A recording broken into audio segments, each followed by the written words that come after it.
बिस्मिल्लाहिर्रहमानिर्रहीम। अस्सलाम वालेकुम प्यारे प्यारे बहन भाइयों, आज मैं आपको बताऊंगी बिल्कुल न्यू किस्म का बहुत ही मज़ेदार नाश्ता बनाने का तरीका।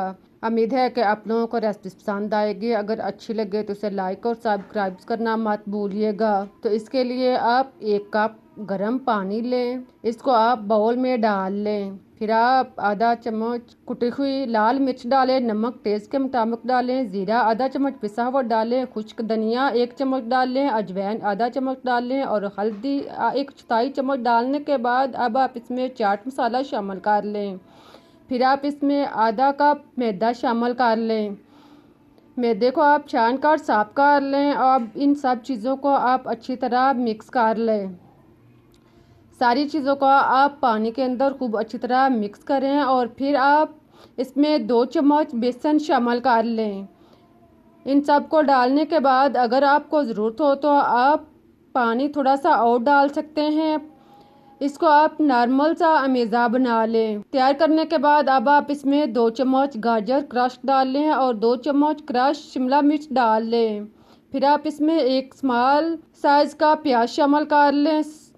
सुरख मिर्च कटी हुई 2 अदद शामिल कर लें और फिर आप इसमें हरा धनिया कटा हुआ डाल लें। अब आप इसमें 1 चम्मच कसूरी मेथी डालने के बाद इन सब चीज़ों को अच्छी तरह मिक्स कर लें। इनको आप नॉर्मल सा इस तरह का अमेज़ा बना लें। अब आप चूल्हे पर पैन रखें, इसकी सतह पर आप थोड़ा सा घी या ऑयल लगा लें। इसको आप पैन की सतह पर खूब अच्छी तरह फैला लें। फिर आप इसमें थोड़ा थोड़ा करके मैदा डालते जाएं। इसको आप पैन की सतह में पतला पतला करके डालते जाएं। देखें इस तरह आप इसको चम्मच के साथ हमवार कर लें और इसको आप गोल सी रोटी की तरह बना लें। इसके आप ज़्यादा मोटी रोटी नहीं रखें, नॉर्मल साइज़ की आप रोटी की तरह इसको तैयार कर लें। इसके बाद आप इसको 2 से 3 मिनट तक लो आंच पर पकने दें। जब ये ऊपर से खुश्क हो जाए तो आप इसकी साइड चेंज कर लें। आप ऊपर थोड़ा सा ऑयल या घी लगा सकते हैं। फिर आप इसकी साइड चेंज कर लें। आप इसको घुमा भी सकते हैं, ये टूटेगी नहीं, ख़राब नहीं होगी। इसको आप घुमाकर पैन से अलग कर सकते हैं और फिर आप इसकी आसानी के साथ साइड चेंज कर सकते हैं। साइड चेंज करते हुए आप एहतियात करें कि रोटी जो है वो टूट ना जाए। अब आप इसको ऊपर से हल्का सा दबाएं ताकि अंदर तक डीपली जो है वो नाश्ता क्रिस्पी तैयार हो। इसी तरह आप इसको दोनों साइड से ब्राउन कर लें। साथ में आप इसको हरकत देते जाएं और थोड़ा थोड़ा आप इसको दबाते जाएं।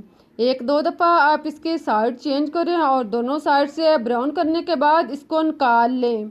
इसी तरह आप बाकी नाश्ता भी तैयार कर लें। इसको तैयार करने के बाद अब आप इसे रोल करें। देखें इस तरह आप इसको नॉर्मल सा रोल कर लें। रोल करने के बाद अब आप इसको छोटे छोटे टुकड़ों में काट लें। इसी तरह आप इसको छोटे छोटे पीसों में काट लें। अब बहुत ही मज़ेदार और टेस्टी नाश्ता तैयार हो चुके हैं। बिल्कुल न्यू किस्म का नाश्ता जब आप बनाएंगे तो यकीन करें सभी उंगलियां चाट कर खाएंगे। उम्मीद है कि आप लोगों को भी रेसिपी अच्छी लगी होगी। अगर रेसिपी पसंद आई है तो इसे लाइक और सब्सक्राइब ज़रूर करें। फिर मिलते हैं एक नई और मज़ेदार रेसिपी के साथ। तब तक के लिए अल्लाह हाफिज़।